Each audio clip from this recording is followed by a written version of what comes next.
皆さん、こんにちは。西安防災部です。いつもご視聴いただきありがとうございます。今日もどこかで三峡ダム。このチャンネルでは三峡ダムの最新情報と中国を念頭に気になるニュースを詳しく解説しています。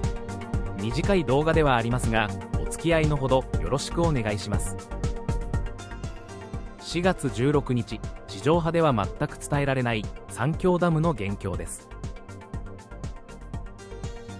長江水利委員会によると、深夜0時の時点でダムの水位は165メートル29でした。おとといと比べると50センチの上げで再び165メートル台に突入。例年ですとこの時期155メートルから160メートルあたりまで下げているのですが、今年は大丈夫なんでしょうか。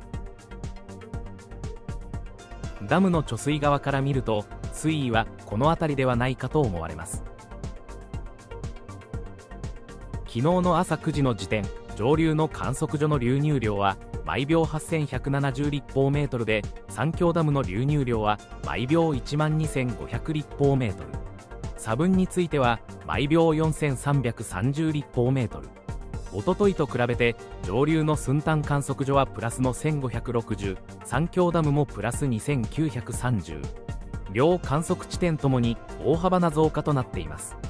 なお、長江の最上流金沙江にある巨大4電ダムのうち高架波ダムの放流量は昨日の朝8時の時点で毎秒3200立方メートル。1週間近く大きな変化はない模様。このことから直近で三峡ダムなどで増水している理由は、最上流のダムよりも下流側での出来事が主な原因と言えそうです。一方、深夜0時の放流量は毎秒9970立方メートル。単純に割り算すると 32% の発電状況で10基前後の発電用タービンが稼働しているのではないかと推測されます。おとといの同じ時間帯と比べると少し増やしており、そろそろ大台の1万を超えそうです。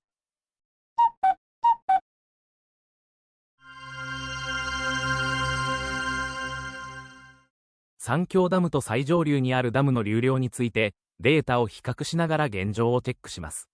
こちらは2月からおとといまでの流量の変化をまとめたグラフで、中国交通運輸部発表データを整理したもの。上が三峡ダム、下が高架波ダムを表しています。まずは高架波ダムの方から、1週間ほど前に放流量を増やした後、ピークの 70% から 80% あたりでキープしているようです。このダムは発電が主な役割ですから、放流量はそのまま発電量ということが言えます。水色のラインの流入量も少し遅れて同じような動きをしており、さらに上流側にあるダムでも同じようなダム操作をしているものと思われます。次に三峡ダムの状況を見てみましょう。ご覧の通り、オレンジのラインの流入量は先月26日あたりから上昇トレンド。先ほどお伝えしたように、昨日の朝の時点では毎秒12500立方メートルですから、このグラフからさらに上を行っています。流量が増え続けると、ダムの水位が上がってしまうこととなり、これを抑えるため、当局は段階的に放流量を増やしていることがよくわかるかと。これまでなんとか放流量が上回ってきたものの、急激な増水により、最新の情報では、流入量が放流量を大きく上回る状況となっていることだけお伝えしておきます。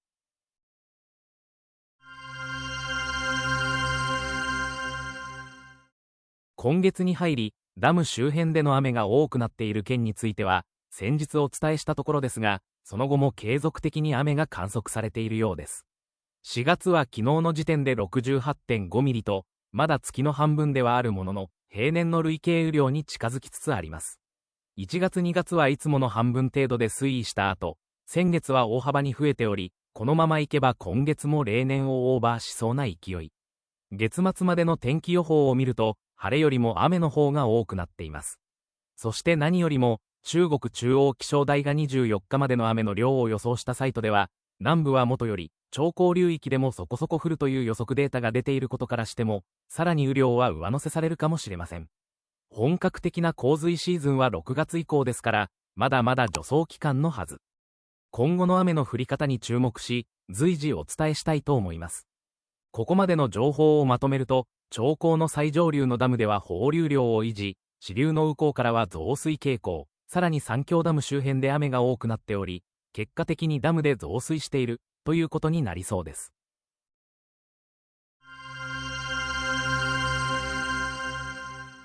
さて、視聴者さんからいただいた情報なのですが、ここ数日、四川省周辺で地震が立て続けに発生しているようなので調べてみました。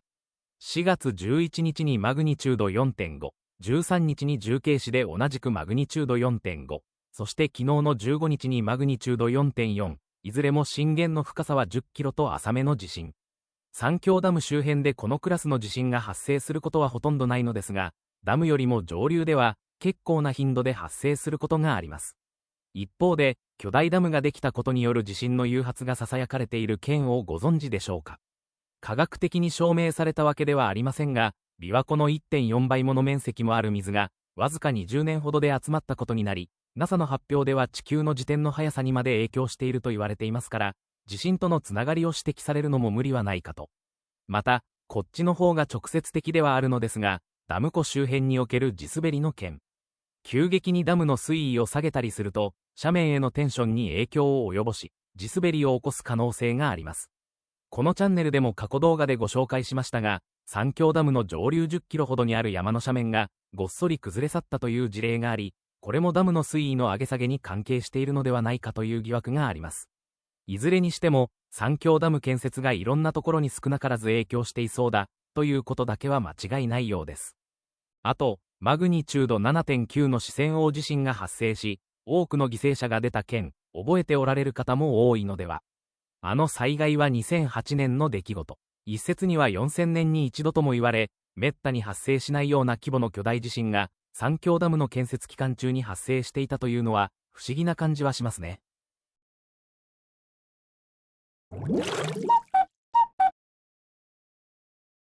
天気予報サービスのウィンディで12時間の実績を見てみます。こちらは昨日の正午までの様子。長江の南側を中心に通り雨が発生しています。ダムの周辺で雨雲が湧き出している様子は何度も見てきた光景になります。次に今後の予想を見てみます。しばらく長江よりも南側の広い範囲で雨雲がかかる機会は多そうです。今日の三峡ダムの天気は最高気温が28度、最低気温が14度で曇りの予報。再び気温が上がっており、金曜から日曜には最高気温が30度を超えるとのこと。まだ4月というのに、今年は高温が続いているようです。番組の途中ですが、ここで臨時ニュースです。大量の機密情報をハッカーが売り出し、中国のスーパーコンピューターから流出か、CNN が伝えています。記事によると、あるハッカーが中国国営のスーパーコンピューターに不正侵入し、国防関連の極秘情報など、大量のデータを盗み出したと主張しているとのこと。中国で確認された、史上最大規模のデータ流出事件になる可能性もある。サイバーセキュリティ専門家によれば、この集団は盗んだデータの限定プレビュー版に数千ドル、完全版に数十万ドルの値段をつけて売りに出し、暗号通貨での支払いを要求している。以上、大量の機密情報をハッカーが売り出し、中国のスーパーコンピューターから流出かについてお伝えしました。西安チャンネルです。今のニュースについて少しだけ。中国国営のスパコンから大量の機密情報が流出した可能性ありとのことですが、あちらに敏感な視聴者さんならすでにご存知のことでしょう。この件、まず最初に感じるのは、本当にそこまで重要なシステムに侵入が可能だったのかという点です。報道の通りであれば、セキュリティ体制そのものに重大な問題があったということ。さらに気になるのは、侵入後すぐに発覚したのではなく、データの抜き取りに半年近くかかっていたとされる点。つまりその間、外部からの異常アクセスを検知できなかったのか、それとも何らかの理由で見過ごされていたのか。意図的に泳がせていた可能性もゼロではないものの、記事の内容を見る限りは単純に気づかなかったと考える方が自然かと。今回流出したとされるデータには、先端研究や国防関連の情報、さらには機密と記された文書も含まれているとのことで、事実であれば影響は小さくありません。こうした事案は表に出る情報が限られる傾向もあり、実態がどこまで明らかになるのかはわかりませんが、当局の責任者はおそらく厳しい処分が下ることでしょう。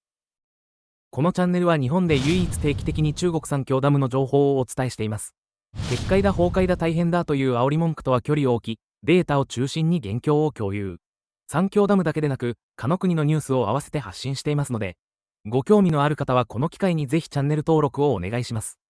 また、意図せずにチャンネル登録が外れていたという話もあるようなので、今一度登録をご確認いただければ幸いです。日本の気象状況について確認します。こちらは、今朝8時までの6時間のレーダーの実績。東日本の太平洋側に雨雲が見られますが、その他はおおむね晴れていそう。ニュースによると、東北地方以外では降水確率が低く、全国的に気温は平年並みか高めとのことです。最近雨が降ったり止んだりを繰り返してきましたが、菜種梅雨もそろそろ終わりに近づいているんでしょうかね。ここまでご視聴いただき、ありがとうございます。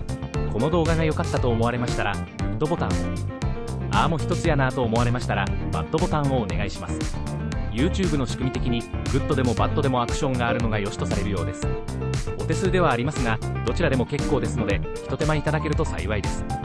引き続き、最新情報をお伝えしていきますので、チャンネル登録もよろしくお願いします。